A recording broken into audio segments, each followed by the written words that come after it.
CSS करना है तो इस वीडियो को लाजमी देखिएगा। आप सब लोगों के लिए जो हमारे ऑनलाइन क्लासेस में बच्चे शामिल हैं या जो फिजिकल क्लासेस में आते हैं या वो बच्चे जो घर बैठे हुए हैं और घर बैठ के तैयारी कर रहे हैं, CSS के बारे में कंप्लीट इन्फॉर्मेशन इस वीडियो में। अस्सलाम वालेकुम व्यूअर्स, मैं हूं रज़ा बुखारी और आप देख रहे हैं बुखारी स्पीक्स यूट्यूब चैनल। तो इस चैनल पे आपके लिए मैं मुख्तलिफ सर्विस ओरिएंटेड वीडियोस बनाता हूं एज यू नो, और आपको बताता हूं कि आपने उन जॉब्स को कैसे हासिल करना है। तो सबसे पहला सवाल कि सर CSS का क्राइटेरिया बता दीजिए प्लीज। एलिजिबिलिटी क्राइटेरिया क्या है, एज क्या है, कद कितना होना चाहिए, क्या दौड़ होती है, पुशअप सिटअप चिनअप्स होते हैं, ये सारी की सारी चीजें डिटेल से आपको बताऊंगा। नोट कर लीजिएगा, नोटबुक और पेंसिल साथ ले लीजिएगा। सबसे पहले जी आपकी जो तालीम है वो ग्रेजुएशन लेवल होनी चाहिए। 14 साल तालीम है आपकी, ग्रेजुएशन लेवल है BA, BS, BSc, BS honour या मास्टर डिग्री। इसके साथ साथ BA, BSc यानी ग्रेजुएशन लेवल जो है वो सेकंड क्लास, सेकंड डिवीजन होनी चाहिए जी। अप्रॉक्सीमेटली 48 या 50% मार्क्स ये बनते हैं।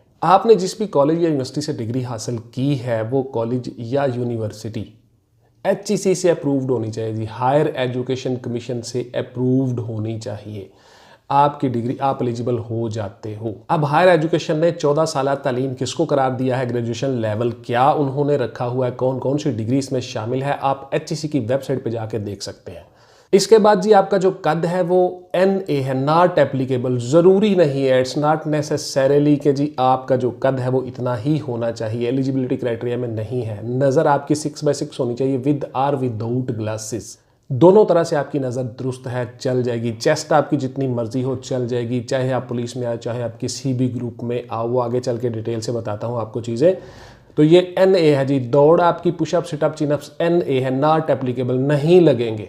उम्र आपकी 21 से लेकर 30 साल तक है, यानी मिनिमम एज लिमिट जो है यानी लोअर एज लिमिट जो है वो 21 ईयर्स और अपर एज लिमिट जो है वो 30 ईयर्स। 2 साल आपकी एज रिलैक्सेशन है जनरल और सरकारी मुलाजमान, इसमें तमाम लोग शामिल हैं। Rural categories, rural defined areas, GB, Gilgit Baltistan, FATA agencies के वो इलाके जो डिफाइंड रूरल एरियाज़ हैं according to federal public service commission rules, वो सारे के सारे इसमें 2 साल की एलिजिबिलिटी है जी आपको। उसके बाद शेड्यूल्ड कास्ट वो भी इसमें शामिल हो जाते हैं। इसमें मेरी डिटेल से वीडियो पड़ी हुई है चैनल पे, आप देख सकते हो। WhatsApp only for online classes and notes purchasing, not any other discussion please. Clear cut सुन ले, व्हाट्सएप पे आके आप सवाल शुरू कर देते हो, बहस करते हो। बेटा मेरे पास इतना टाइम नहीं होता फजूल बातों का जवाब देने का, फजूल बातें नहीं करनी, जस्ट नोट्स लेने हैं, दैट्स इट। पाकिस्तानी शहरी, पाकिस्तानी नेशनल होने चाहिए, मेल फीमेल दोनों इसमें हिस्सा ले सकते हैं। इसमें ड्यूल नेशनैलिटी नहीं चलेगी। जब आप सिलेक्ट हो जाओगे तो आपको अगर ड्यूल नेशनैलिटी है तो एक नेशनैलिटी छोड़ना होगी। तनख्वाह आपकी ग्रेड 17 में जब आप इंडक्ट हो जाते हो, भर्ती हो जाते हो, चाहे कोई भी ग्रुप हो, अप्रॉक्सीमेटली 45 से 50K के दरम्यान में स्टार्ट होती है। घर और गाड़ी आपकी एंटाइटलमेंट पे होता है। गजटेड ऑफिसर आप होते हो ग्रेड 17 में, घर और गाड़ी एंटाइटलमेंट पे होता है। जब कंफर्मेशन आपकी हो जाती है आपकी तनख्वाह बढ़ती रहती है, पे स्केल रिवाइज होते हैं, तनख्वाहें बढ़ती रहती हैं। उस पर मेरी डिटेल से वीडियो पड़ी हुई है, CSS रैंक्स एंड सैलरीज के ऊपर मुख्तलिफ ग्रुप्स की मैंने वीडियो बनाई हुई है। CSS की पूरी प्ले लिस्ट है, आप देख सकते हो, उनसे फ़ायदा उठा सकते हो। चैनल के ऊपर बहुत सी इंफॉर्मेशन और मालूमात है, आप लोग किसी एकेडमी में इतनी इंफॉर्मेशन आपको नहीं मिलेगी एट ए टाइम, एक वक्त में, बगैर किसी फ़ी अदा किए। आपको ये सारी चीज़ें मैं मुफ्त में प्रोवाइड कर रहा होता हूँ, तो चैनल को गौर से देखा करें। उसके बाद जी आपके मराहिल जो होते हैं वो ज़रा सुन लीजिए कि सर CSS के मराहिल क्या होते हैं। बहुत से आपके सवाल और क्वेरीज इसके साथ साथ गौर से सुन लीजिएगा। संडे वाले दिन हम लाइव आया करेंगे और आपके सवालों का जवाब दिया करेंगे। संडे वाले दिन 2 बजे हम लाइव आया करेंगे हर संडे को। आप आके अपने अपने सवाल देख लीजिए करें। YouTube में हम लाइव आया करेंगे। मराहिल में सबसे पहले गौर से सुन लीजिए जी, आपकी होगी स्क्रूटनी, डॉक्यूमेंटेशन, डॉक्यूमेंट्स की स्क्रूटनी होगी। आप स्क्रूटनाइज हो गए, रोल नंबर स्लिप्स इशू हो गई, तो सबसे पहले आपका होगा screening test. Multiple choice questions का टेस्ट होता है। स्क्रीनिंग टेस्ट सर क्या होता है, किस किस सब्जेक्ट से होता है, कितने मार्क्स का होता है, ये भी प्लीज़ बता दें। ये आप लोगों का बहुत बच्चों का सवाल है, तो गौर से सुन लीजिए जी। स्क्रीनिंग टेस्ट आपका 200 नंबर का मल्टीपल चॉइस क्वेश्चन का एक पेपर होगा और ये पेपर मुश्तमिल होगा इस्लामिक स्टडीज़, एथिक्स और आपके जो सिविक्स वगैरह है, यानी जो गैर मुस्लिम लोग हैं वो इस्लामिक स्टडी नहीं लेते, वो एथिक्स या सिविक्स वगैरह लेते हैं, उनके 20 मार्क्स के क्वेश्चन होंगे। उर्दू के 20 मार्क के क्वेश्चंस होंगे। उर्दू ग्रामर, उर्दू अदब दोनों इसमें शामिल है, लिटरेचर ग्रामर और कंपोजिशन दोनों शामिल है। उसके बाद जो इंग्लिश ग्रामर, इंग्लिश कंपोजिशन, तमाम इंग्लिश लिटरेचर सारा इसमें शामिल है। 50 मार्क्स होंगे, ये नोट कर लीजिएगा। Urdu 20, Islamic studies, civics, ethics 20 और इंग्लिश 50, 90 हो गए। उसके बाद आपका जो जनरल नॉलेज आपके aptitude test, IQ test, mathematics, maths, basic चीजें, ये सारे के सारे 60% आपका ये पोर्शन होगा। 50% का आपका पोर्शन होगा Pakistan studies, current affairs, Pakistan affairs, international affairs. इस तरह से 90 + 110 आपके 200 नंबर पूरे हो गए। इस्लामिक स्टडीज, एथिक्स और सिविक्स 20, उर्दू और Urdu literature, Urdu grammar 20, 50 marks आपके हो गए इंग्लिश और इंग्लिश ग्रामर 90, 50% मार्क्स आपके हो गए general knowledge, Pakistan affairs, current affairs और दीगर चीज़ें जितनी इंटरनेशनल अफेयर्स। तो ये सारे के सारे हो गए 140। 60 मार्क्स आपके जो हैं वो एवरीडे साइंस है, general aptitude test, IQ test, maths और दीगर current issues, current affairs related to everyday science, geography etcetera, ये तमाम चीज़ें कंबाइन 60 मार्क्स। इस तरह से आपके 200 नंबर हो जाते हैं। इसमें 33 वाला पास है जी, यानी 3300 में से, तो 200 में से 66 मार्क्स आप लेंगे तो आप पास हो जाओगे स्क्रीनिंग टेस्ट में। उसके बाद आपका आ जाएगा अगला मरहला। अगले मरहले में आप लोग रिटन का एग्जाम दोगे। रिटन का एग्जाम आपका 1200 मार्क्स का होता है, 600 आपके कंपलसरी हैं और कंपलसरी में से ही आपका स्क्रीनिंग टेस्ट होता है। इस पे हमारे नोट्स अवेलेबल हैं, 100 हमारे जो हैं वो टॉपिक हैं, उन टॉपिक से ही पेपर आपका आएगा इंशाल्लाह ताला। स्क्रीनिंग टेस्ट CSS के आप ले सकते हो हमसे नोट्स, नीचे नंबर आ रहा है, आपने सिर्फ व्हाट्सएप करना है नोट्स लेने के लिए, कोई सवाल नहीं करना।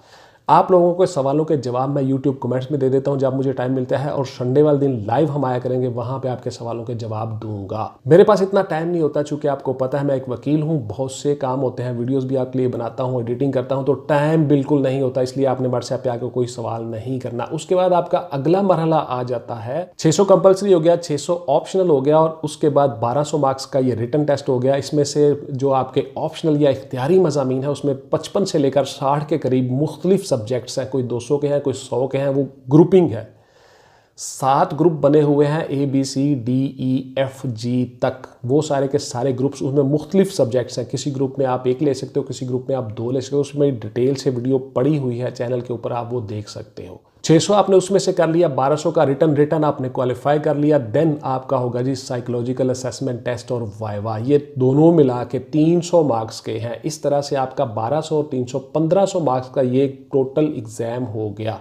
अब जो स्क्रीनिंग टेस्ट वाला आपका नंबर है 200 में से जितने भी आप लेते हो, वो सारे का सारा आपका असेसमेंट टेस्ट है कि आपको नो हो है CSS में बैठने के काबिल हो, वो इन मार्क्स में शामिल नहीं है। गौर से सुन लीजिएगा। एलिजिबिलिटी क्राइटेरिया के लिए आपसे ये एग्जाम लिया जाता है, स्क्रीनिंग टेस्ट जो पहले होता है, उसके बाद फिर आपका एडमिशन होता है, दाखिला होता है, फिर आप CSS के रिटर्न में बैठ सकते हो। तो वो 200 मार्क्स इसमें शामिल नहीं है। टोटल ये 1500 मार्क्स का है, 1200 रिटर्न और 300 viva plus psychological assessment test. इसमें आप पास हो गए, क्लियर हो गए, क्वालिफाई हो गए, देन आपकी एलोकेशन लिस्ट बनेगी जी, फाइनल एलोकेशन लिस्ट। उसमें आपने जितने मार्क्स लिए उस हिसाब से आपके ग्रुप एडजस्ट हो जाएंगे। पाकिस्तान फॉरेन सर्विसेज में आप आते हो, पाकिस्तान में पुलिस सर्विसेज ऑफ पाकिस्तान में आते हो, रेलवे ग्रुप में आते हो, आप कंटोनमेंट में आते हो, लैंड रेवेन्यू में आते हो, कस्टम में आते हो, एक्साइज में आते हो, पाकिस्तान एडमिनिस्ट्रेटिव ग्रुप में आते हो। ये आपका कारकर्दगी जो CSS में आपने मार्क्स लिए हैं उस पर डिपेंड करता है। CSS का सर सिलेबस बता दें, इसका सिलेबस क्या होता है। मैंने डिटेल से आपको बता दिया जी। सिलेबस इसका 1200 मार्क्स का है, 600 कंपलसरी है। कंपलसरी में आपकी इंग्लिश ऐसे और English grammar and composition 200, general knowledge paper 1 Pakistan affairs current affairs 100 number का, जनरल नॉलेज पेपर 2 जिसमें आपकी मुख्तलिफ चीज़ें होती हैं, उसमें Pakistan affair, current affair etcetera. उसके बाद आपका जनरल साइंस एंड एबिलिटी का 100 नंबर का पेपर। इस तरह से ये 500 हो गया, और 100 नंबर आपका जो है वो इस्लामिक स्टडीज़ का है। फिर से सुन लीजिए, Islamic studies, general science and abilities 202 paper आपके हो गए जनरल नॉलेज के, पाकिस्तान अफेयर और करंट अफेयर्स और Pakistan issues, international issues. 400 100 number का आपका हो गया इंग्लिश ग्रामर एंड कंपोजिशन 500, और 100 नंबर का हो गया आपका इंग्लिश ऐसे। तो इस तरह से ये 600 मार्क्स होता है आपका कंपलसरी, और 600 आपका ऑप्शनल या इलेक्टिव है, जिसमें से 55 या 60 के करीब सब्जेक्ट्स हैं, मुख्तलिफ ग्रुप्स हैं, मैंने आपको बता दिया। उसमें से आपने चॉइस करना होता है अपनी पसंद के मुताबिक जो आपको अच्छी तरह से सब्जेक्ट्स आते हों। इस तरह से इसका सिलेबस है जी। 1200 मार्क्स का 300 नंबर का इसका वाइवा और साइकोलॉजिकल असेसमेंट टेस्ट है। टोटल ये 1500 मार्क्स का एग्जाम है। Under federal public service commission CSP आप बनते हो ब्यूरोक्रेट ग्रेड 17 में। पास्ट पेपर सर कहाँ से मिलेंगे? बहुत से पास्ट पेपर छपे हुए रिटर्न फॉर्म में साहब का मिल जाते हैं। यूनिक वालों के, यूनिवर्सल वालों के, डोगर वालों के एटसेट्रा, बहुत से लोग ये छाप रहे हैं। वर्ल्ड टाइम वाले भी छापते हैं। वो सारे के सारे आप देख सकते हो, वो पब्लिश हो जाते हैं। इम्तहान के मराहिल की सर वजाहत कर दें। मराहिल मैंने डिटेल से आपको बता दिए। CSS के ग्रुप्स कैसे अलाट होते हैं, आपकी CSS की कारकर्दगी के ऊपर कि आपने उसमें कितने मार्क्स लिए हैं, दैट्स इट। इस पर मेरी डिटेल से वीडियो पड़ी हुई है, आप देख सकते हो चैनल पे, उससे फ़ायदा उठा सकते हो। तो इंशाल्लाह मिलते हैं जी किसी अगली वीडियो में। टिल देन टेक केयर, अल्लाह हाफिज़ एंड गुड बाय। पाकिस्तान जिंदाबाद।